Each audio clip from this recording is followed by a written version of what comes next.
ভাৰতৰ প্ৰধানমন্ত্ৰী নৰেন্দ্ৰ মোদী ডাঙৰীয়া 1975 চনত যি সময়ত আমাৰ জৰুৰী অৱস্থা ঘোষণা কৰা হৈছিল সেই সময়ত তেখেত 25 বছৰৰ এজন যুৱক আছিল। তেখেত ৰাষ্ট্ৰীয় স্বয়ংসেৱক সংঘৰ এগৰাকী প্ৰচাৰক আছিল আৰু সেই সময়ত গুজৰাট আৰু পাঞ্জাবত তেখেতে জৰুৰী অৱস্থাৰ যিখন প্ৰতিৰোধ সংগ্ৰাম সেই সংগ্ৰামখনত তেখেতে অংশগ্ৰহণ কৰিছিল আৰু সেই সময়ছোৱাত তেখেতে বিভিন্ন নেতাসকলৰ মাজত সম্পৰ্ক ৰক্ষা কৰিছিল যিসকলে মিছা আইনত গ্ৰেপ্তাৰ হৈছিল তেওঁলোকৰ পৰিয়ালক আইনগত আৰু আন ধৰণৰ সহায় কৰাত তেখেত ব্যস্ত আছিল আৰু জৰুৰী অৱস্থাৰ বিৰুদ্ধে আন্দোলন কৰিবলৈ তেখেতে কিছু ইনোভেটিভ কাম কৰিছিল। এই গোটেই কথাখিনি নৰেন্দ্ৰ মোদী ডাঙৰীয়াই পিছত এখন নিজে কিতাপ এখন co-author কৰিছিল জৰুৰী অৱস্থাৰ ঠিক পিছতেই আৰু সেই কিতাপখন হৈছে the struggle during the emergency আৰু সেই পুথিখনতে নৰেন্দ্ৰ মোদী ডাঙৰীয়াই কি ধৰণে আণ্ডাৰগ্ৰাউণ্ডত থাকি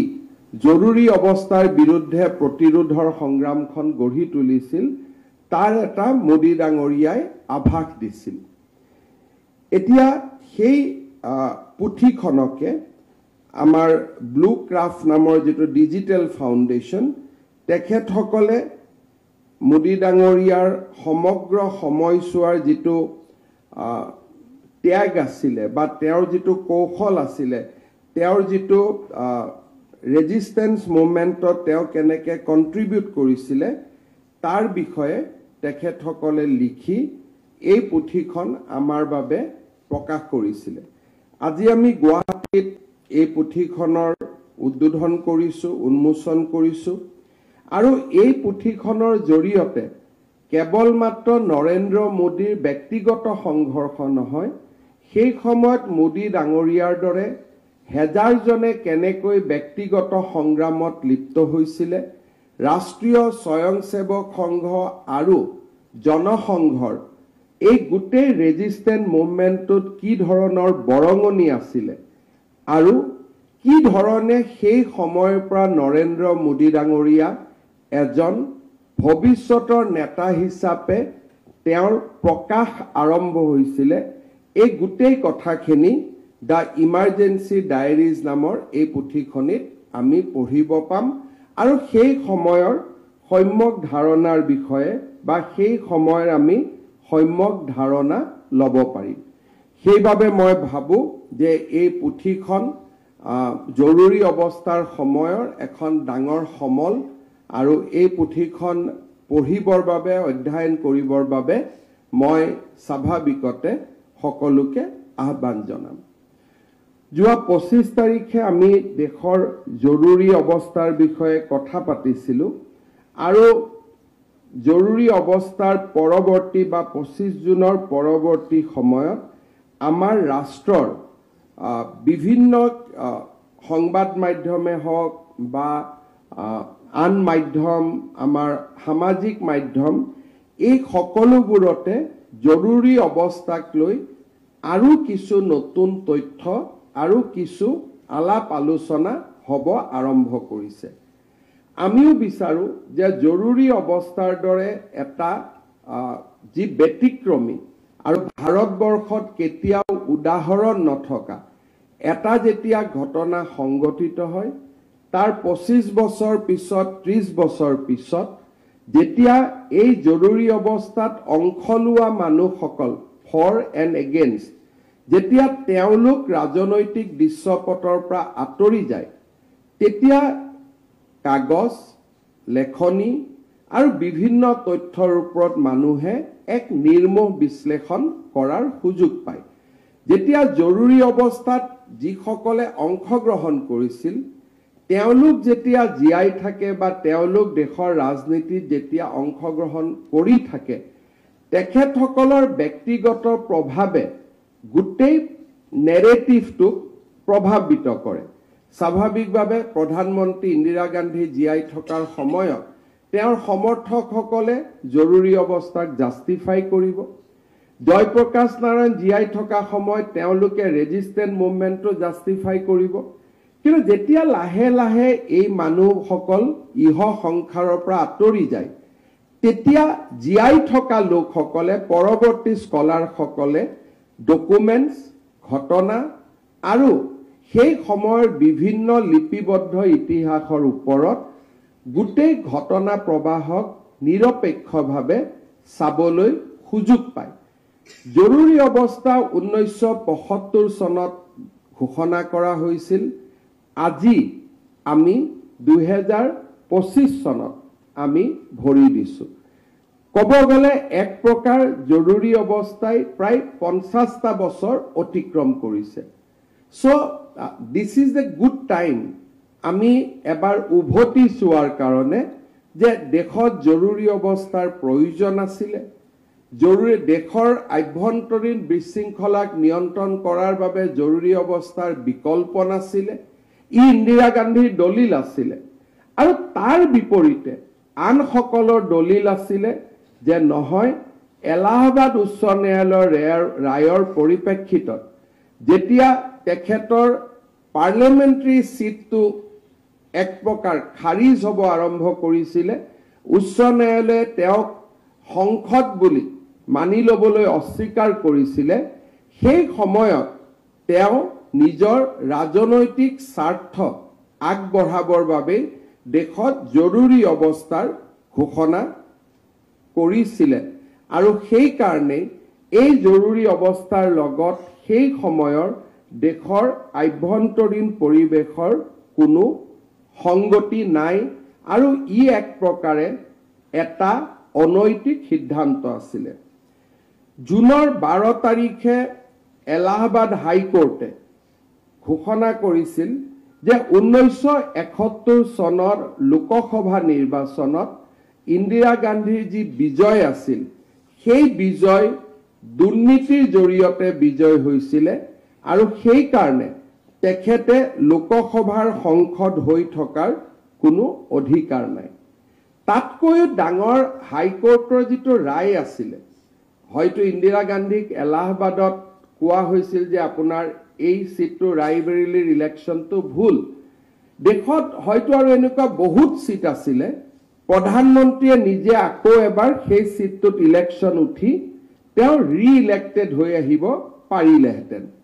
কিন্তু এলাহাবাদ উচ্চ ন্যায়ালয়ৰ ৰায়টোত এটা ডাঙৰ এংগল আছিল বা দৃষ্টি আছিল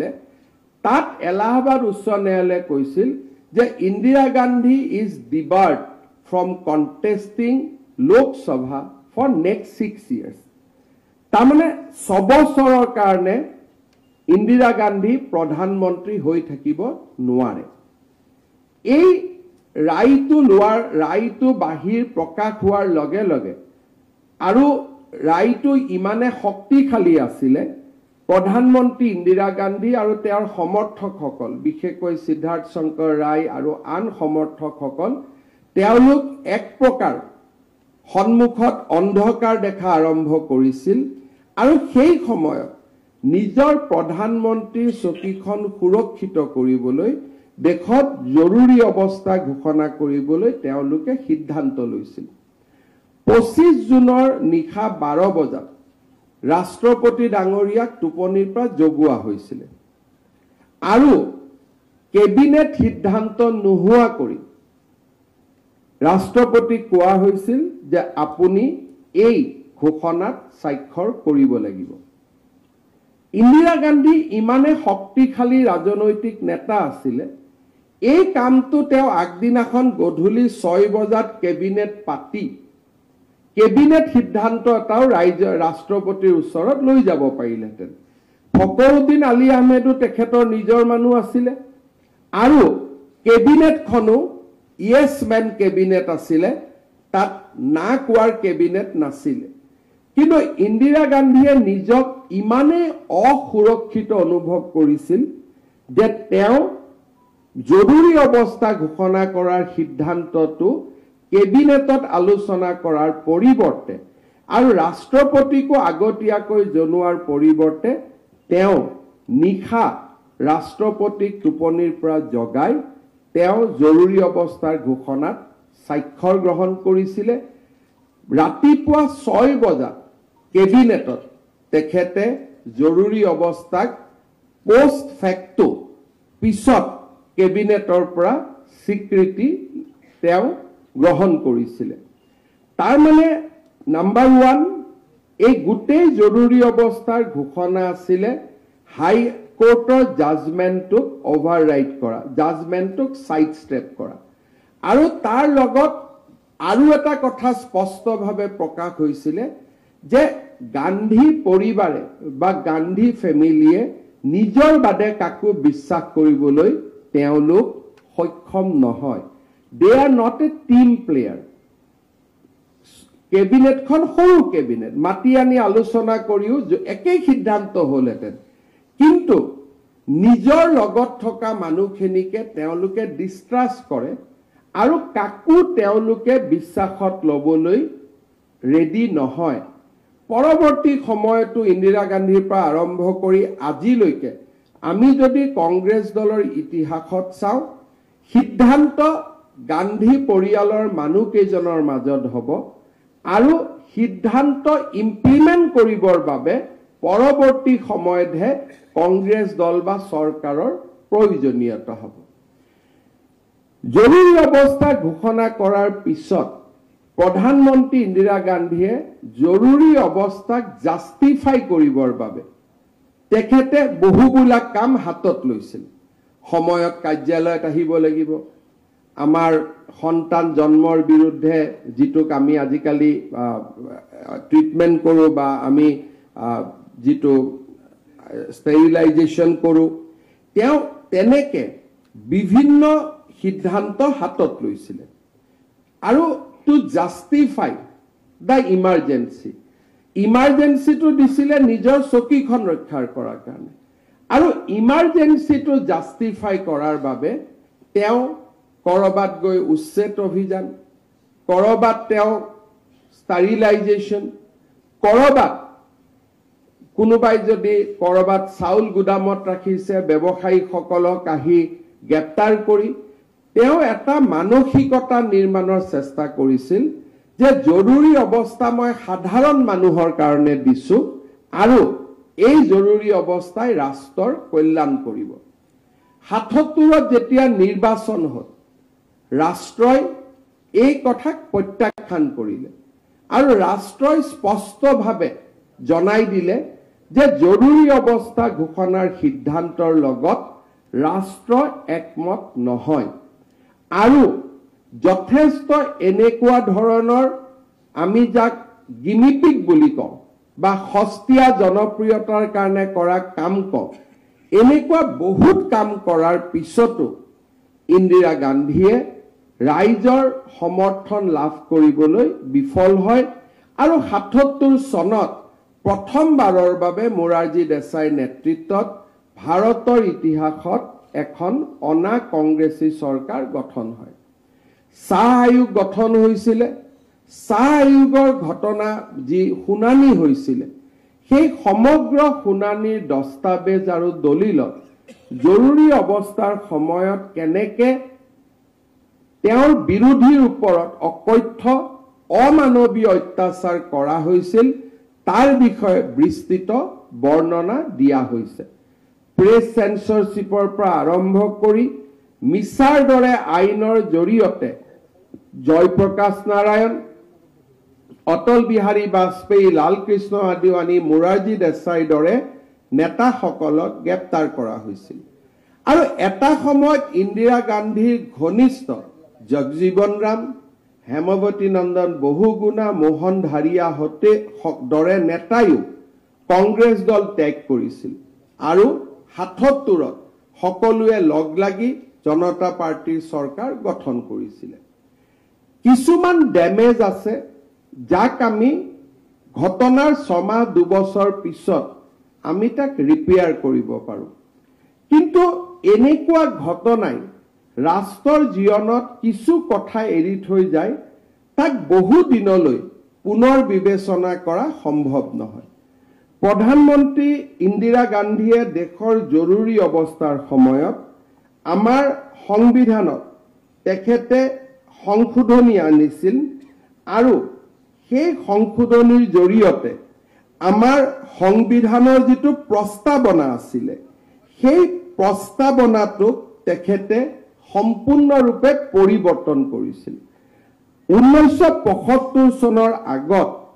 আমাৰ দেশৰ যেটো সংবিধানৰ প্ৰস্তাৱনা আছিল তাত কোৱা হৈছিল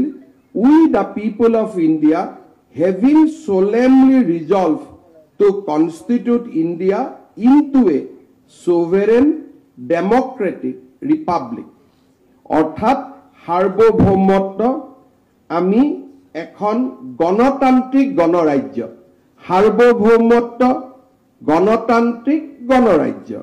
a nation sovereign democratic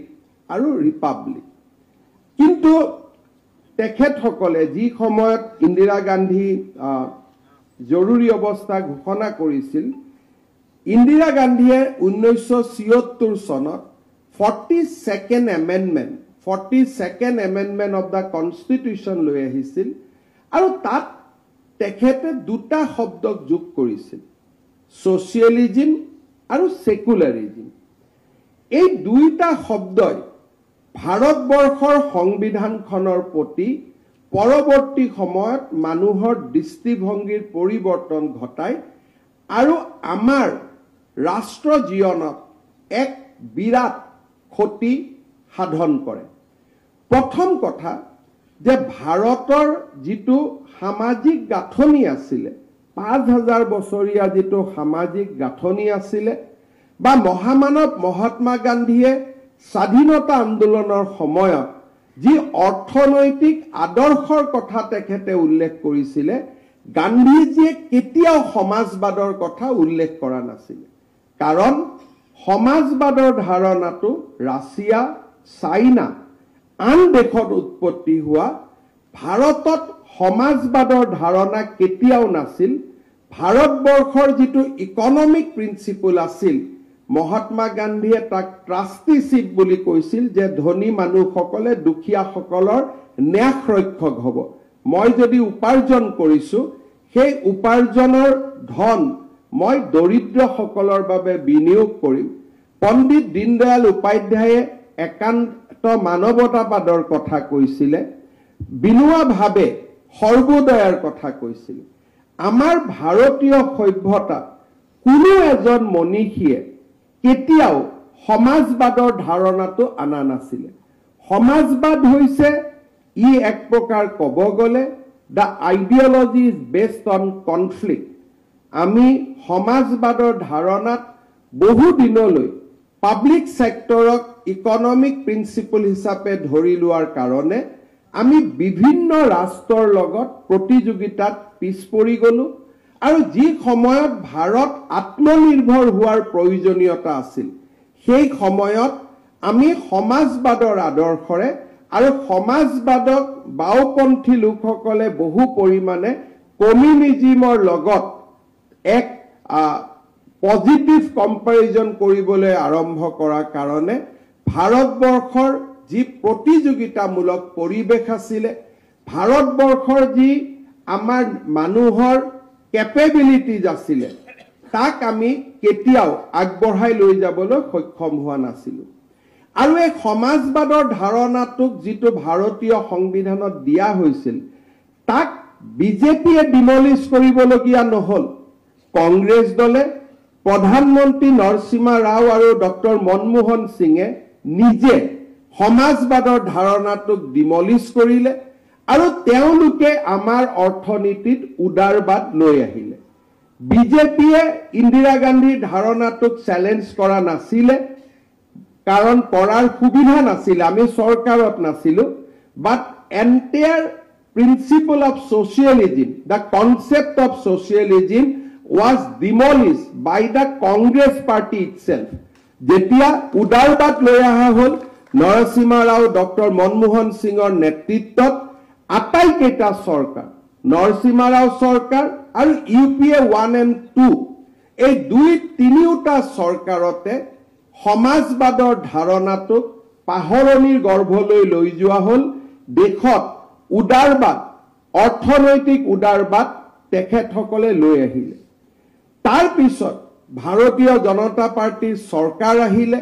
Narendra Modi ডাঙৰীয়া, অটল বিহাৰী বাজপেয়ী ডাঙৰীয়াৰ নেতৃত্বত আমি উদাৰবাদী চিন্তাধাৰাক আগুৱাই লৈ গলো। আৰু এই উদাৰবাদী চিন্তাধাৰাৰ ফলত ৰাষ্ট্ৰৰ যি উপাৰ্জন হ'ল কৰ কাটলৰ জৰিয়তে, তাক আমি দৰিদ্ৰতা নিৰ্মূলকৰণৰ কামত আমি ব্যৱহাৰ কৰিলো। আজি যদি আমি দেখা পাওঁ উত্তৰ পূৰ্বৰ বিকাশ, দৰিদ্ৰজনলৈ বিনামূলীয়া চাউলৰ পৰা আৰম্ভ কৰি যিমানবিলাক প্ৰধানমন্ত্ৰী আয়ুষ্মান ভাৰত যিমান আঁচনি, এই গোটেই আঁচনিবোৰ দীনদয়াল উপাধ্যায়ৰ একান্ত মানৱতাবাদ, বিনোৱা ভাৱেৰ সৰ্বোদয় আৰু গান্ধীজীৰ ট্ৰাষ্টিশ্বিপৰ আদৰ্শৰে অনুপ্ৰাণিত। ইয়াৰ অৰ্থই হৈছে এই ৰাষ্ট্ৰত মানুহক উপাৰ্জন কৰাৰ সুবিধা দিয়া হ'ব, কিন্তু উপাৰ্জনত ৰাষ্ট্ৰ অংশীদাৰ হ'ব। অৰ্থাৎ আজি টাটা, বিৰলা, আদানী, আম্বানী যোনে উপাৰ্জন কৰিব তাৰ 30% ভাগিদাৰী আমাৰ চৰকাৰৰ। অৰ্থাৎ বছৰি যদি বহুত সময়তকৈ আদানীয়ে টকা লৈ গ'ল, আম্বানীয়ে টকা লৈ গ'ল, কিন্তু আদানীয়ে যদি 100 টকা উপাৰ্জন কৰে তাত 30 টকা ইনকাম টেক্স আৰু কৰ্পৰেট টেক্স চৰকাৰক দিব লাগিব। আৰু তাৰ মানে ৰাষ্ট্ৰ এই উদাৰীকৰণৰ যাত্ৰাত ষ্টেট ইজ এ পাৰ্টনাৰ। মোৰ কিমান, এইটো আপুনি বিজনেছ কৰিছে, আমাৰ দুইজনৰ পাৰ্টনাৰশ্বিপ, আপোনাৰ 70 মোৰ 30। অৰ্থাৎ ভাৰতত কোনোবাই চাকৰি কৰিলেও ব্যৱসায় কৰিলেও ৰাষ্ট্ৰ তাৰ অংশীদাৰ। কাৰণ ৰাষ্ট্ৰই আপোনাৰ পৰা 18% GST ল'ব, ৰাষ্ট্ৰই আপোনাৰ পৰা 30% আপোনাৰ পৰা ইনকাম টেক্স ল'ব। তাৰ মানে যোনে যি কাম নকৰক কিয় 48% উপাৰ্জনৰ অধিকাৰী ৰাষ্ট্ৰ। আৰু এই উপাৰ্জনৰ টকাৰে আজি উত্তৰ পূব, জম্মু কাশ্মীৰ সকলো জায়গাত বিকাশ হৈছে আৰু বিকাশৰ গতি বাঢ়িছে। আৰু মহামানৱ মহাত্মা গান্ধীয়ে তাকে কৈছিল যে it is a economy will be guided by trusteeship, যে ডাঙৰ মানুহে উপাৰ্জন কৰিব, কৰ কাটল দিব, আৰু সেই কৰ কাটলৰ পইচাৰে ৰাষ্ট্ৰই দৰিদ্ৰজনক সেৱা কৰিব। প্ৰধানমন্ত্ৰী ইন্দিৰা গান্ধীৰ যিটো ইকনমি আছিলে, পাব্লিক সেক্টৰ আণ্ডাৰটেকিংছত তেখেতে টকা খৰচ কৰিছিলে, উপাৰ্জন নাহিছিলে, আৰু উপাৰ্জন নহাৰ ফলত বাৰে বাৰে তাত টকা ব্যয় কৰিছিলে। এটা পাব্লিক সেক্টৰক বচাবৰ কাৰণে হাজাৰ হাজাৰ কোটি টকা ব্যয় কৰা হৈছিলে, কিন্তু সেই টকাৰ অধিকাৰ আছিল দৰিদ্ৰজন। সেই টকা ব্যয় হ'ব লাগিছিল হস্পিটালত, সেই টকা ব্যয় হ'ব লাগিছিল স্কুলত, সেই টকা ব্যয় হ'ব লাগিছিল ৰাস্তা ঘাট বিল্ডিঙত, কিন্তু সেই টকা আমি ব্যয় কৰিছিলো য'ত এক প্ৰকাৰ ক'ব গ'লে একোটা উদ্যোগ বা 400-500 মানুহক উপাৰ্জন কৰিবৰ বাবে আমি তেওঁলোকক ৰক্ষণাবেক্ষণ দিবলৈ ৰাষ্ট্ৰই এফালৰ পৰা টকা খৰচ কৰি গৈছিলে আৰু দৰিদ্ৰ মানুহসকল বেছি দৰিদ্ৰ হৈ আছিলে। উদাৰবাদৰ পিছত, অৰ্থনৈতিক উদাৰবাদৰ পিছত আজি অসমৰ দৰে ৰাজ্যত আমি মানুহক এক্টিভ পভাৰ্টিৰ পৰা অতৰাই আনিব পাৰিছো আৰু আজি দেশে